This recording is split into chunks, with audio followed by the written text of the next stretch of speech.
Ella adalah seorang gadis yang sudah disihir sejak dilahirkan. Jenis sihir itu adalah ketaatan. Sejak kecil dia sudah tak bisa melawan jenis sihir ini. Yang dia tak ingin perbuat terpaksa harus dia perbuat. Meskipun belum pernah menyerah untuk melawannya, tapi dia tak bisa mengkontrolnya. Ibu dan bibinya mengatakan, dia tak boleh beritahu orang lain mengenai hal ini. Mereka takut orang jahat akan memanfaatkan hal ini untuk menyakitinya. Ibu Ella yang sedang sakit kemudian meninggal. Sebelum meninggal dia mengatakan Ella harus menghormati segala hal dalam hatinya. Dan dia memberikan Ella sebuah kalung. Dengan cepat Ella pun tumbuh dewasa. Hari itu ayahnya menikah dengan istri keduanya. Dan sekarang dia memiliki dua kakak baru. Dua kakaknya itu sering membulinya. Dia ingin melawan tetapi tak bisa karena mantra itu. Hari itu mereka melihat kalung Ella. Dia memintanya untuk memberikan kalung itu kepada mereka. Meskipun dia tak setuju, dia juga tak bisa mengkontrolnya. Di dalam ruang belajarnya, Ella melawan kepada kakak sulungnya. Dan lalu Ella memegang lidahnya sendiri sesuai perintah kakaknya. Ella membuat yang sebenarnya, akan membuat kakak sulungnya mengetahui rahasia Ella. Hari itu pangeran datang ke kota. Semua gadis senang, ternyata inilah pangeran. Hanya Ella yang berbeda dengan mereka. Dia merasa pangeran yang setiap tahun berburu. Dia merupakan orang yang jahat dan kejam. Pangeran yang melihat gadis ini tak mirip yang lainnya. Ia bukan terpikat karena kecantikannya. Dan ketika Ella ingin menemukan barang yang hilang, pangeran menyuruhnya untuk berdiri agar dia bisa membantu mencarinya. Mantra yang mulai berlaku, sehingga dia berdiri dan tak bergerak. Dari jauh ada kereta kuda sedang menuju ke arahnya. Dia mencoba pergi tetapi tak bisa. Ketika kereta kuda itu akan menabraknya, pangeran muncul dan mendorongnya keluar. Kakak sulung muncul dan menyuruh Ella untuk berdiri di sampingnya. Mantra itu terus berlaku, dan dia pun taat akan hal itu. Kakak sulungnya melihat pangeran dan matanya langsung menjadi hati merah. Dan mengancam pangeran lalu ia berlari. Para wanita yang hanya terpihat dengan ketampanannya. Dia selalu benci mereka. Karena kakak sulung ini ingin menghukum Ella jadi dia menyuruhnya untuk mencuri. Meskipun dia tak ingin tetapi dia harus mematuhinya. Mereka bahkan ingin dia memutuskan hubungannya dengan temannya. Ella menangis dan mengatakan hal yang menyakiti temannya itu. Dia sudah tak tahan atas kendali dari orang lain. Jadi dia memutuskan untuk mencari peri itu untuk menghapuskan sihirnya. Sebelum berangkat bibi memberinya suatu buku sihir. Buku ini bisa melihat peri itu ada di mana. Dia bersiap dan mengikuti pesta para raksasa. Setelah itu dia membawa buku sihir itu ke tempat raksasa. Di jalan dia bertemu dengan 3 orang yang sedang membuli seorang kurcaci. Dia ingin mencegah mereka, tapi bagaimana seorang gadis bisa melawan 3 orang penjahat? Kurcaci di sampingnya berteriak dan memakai kekuatan Dewa Naga yang melambaikan ekor. Lalu singa yang menerkam kelinci, dan taktik seni bela diri. Ella sebenarnya bisa memakai taktik itu melawan mereka. Sebagai ucapan terima kasih si kurcaci itu memutuskan untuk menemani Ella. Tak lama lagi bertemu dengan suatu gangguan. 2 orang ini bertemu dengan monster. Karena bosan dengan makanan yang ada di sini jadi dia ingin memakan manusia. Mereka ingin memakan Ella. Kemudian Ella taat dan menuju ke kuali di depannya. Kemudian mereka mengantungnya. Pada saat itu suatu keajaiban muncul. Pangeran yang sedang menaiki kuda sampai. Dia bersama prajuritnya mengalahkan monster itu.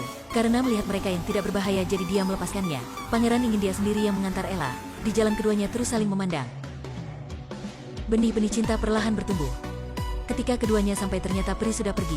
Dia melalui buku itu tahu bahwa peri sudah pergi ke kastil manusia untuk mengikuti ritual pangeran yang akan dilaksanakan 2 hari kemudian. Raksasa dengan antusias dan sangatlah ramah. Ella merasa di sini ada kesenangan yang belum pernah ada. Pangeran dan Ella tertidur di sofa selama 1 malam. Hari berikutnya pangeran mengantar Ella ke kastil. Paman pangeran lihat keduanya tersenyum secara palsu. Bicara beberapa kalimat dan menyuruhnya pamit untuk pulang saja. Ella langsung taat dan pamit untuk pulang. Pangeran yang melihatnya seperti itu lalu mengikuti Ella. Tak tahu hal itu membuat si paman curiga. Dia menemui kakak Ella untuk menyelidikinya. Setelah itu berjanji akan berikan kakak sulung itu menjadi ratu. Kakak sulung yang setelah diberitahu olehnya, si paman langsung mencari Ella untuk mencoba perkataan kakak sulungnya itu benar atau tidak. Dia sengaja menjatuhkan buku dan menyuruhnya untuk mengambil buku itu. Setelah itu menyuruhnya untuk menyentuh kakinya dan menyuruhnya untuk menyentuh perut dan kepalanya. Ella yang tak bisa mengkontrolnya sehingga mengikutinya. Dia memberikan Ella sebuah pisau. Menyuruh Ella untuk pada malam hari memasuki kebun dan membunuh pangeran. Dia sudah akuinya bahwa hal yang dia perbuat adalah untuk membuatnya menjadi raja. Karena hanya dengan begitu dia bisa menjadi raja. Lalu Ella menulis surat untuk pangeran. Karena ketika kecil ibunya tak ingin Ella bilang soal ini kepada siapapun. Jadi Ella tak bisa memberitahu siapapun. Jadi dalam surat itu dia hanya bisa memberitahunya mengenai alasan. Aku harus pergi, kamu pasti menjadi raja yang baik. Ella dengan sakit hati menangis. Dia berpikir hanya perlu menjauhi pangeran. Akan aman. Dia suruh kurcaci untuk mengikatnya pada pohon. Dengan begitu dia akan tak menyakiti pangeran.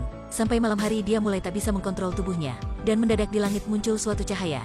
Dan satu peri berkulit hitam pun terjatuh. Dia yang berkulit hitam sampai saat malam dia tak bisa dilihat. Ella memintanya untuk menghilangkan sihir ini. Beritahu Ella tak menyukai sihirnya jadi dia sangat marah.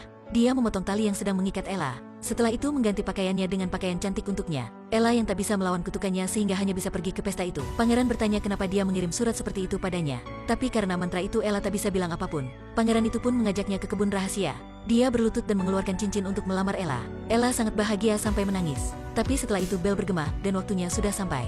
Di belakang dia menyembunyikan pisau. Dan pangeran memeluk Ella. Tangan Ella tak menurut. Dia berteriak tidak akan taat kepada siapapun. Tapi pangeran melalui cermin itu tahu bahwa Ella ingin membunuhnya. Akhirnya pada saat itu Ella bisa menghapuskan mantra itu. Pangeran tak percaya calon istrinya adalah seseorang yang ingin membunuhnya.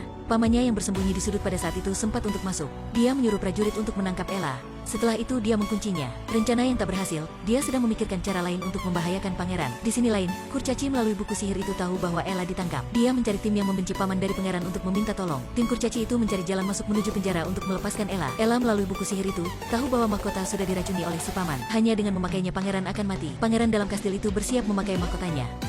Ella mengajak semua tim masuk, berteriak dan melemparkan mahkota itu.